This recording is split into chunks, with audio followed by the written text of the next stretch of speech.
یه روز بارونی ملا پنجره را باز کرد، نگاه کرد بیرون، دید که همسایه‌شون داره میدوه که بره خونه که خیس نشه. یه ملا بهش گفت که احمق، داری از رحمت خدا فرار میکنی. یه مرده با این حال که دیگه خیس شده بود سرعتش رو کم کرد، یواشتر رفت. چند روز بعدش میگه مرده نگاه میکرد بیرون، روز بارونی بود، دید ملا داره میدوه.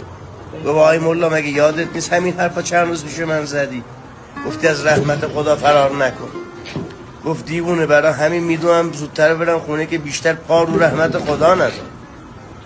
اینا بهت میخوام بگم رفیق، آدم بی منطق برای کارهای خودش بالاخره یه جوابی پیدا میکنه.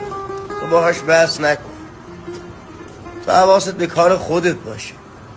میگه تو را کارهای درشت است پیش، گهی گرد باید بودنگاه میش.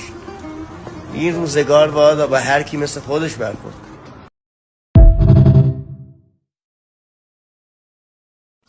ببین، کار فقط واسه پول در آوردن نمیه. کار واسه اینه که بدون زنده ای.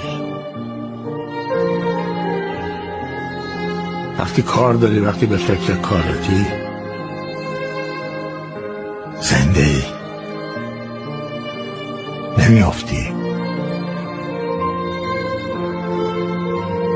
ببین، به چسب کار پسر، هر اتفاقی هم بیفته، هر چقدر تلخ، آدم نمیکشه، قورتش میگی.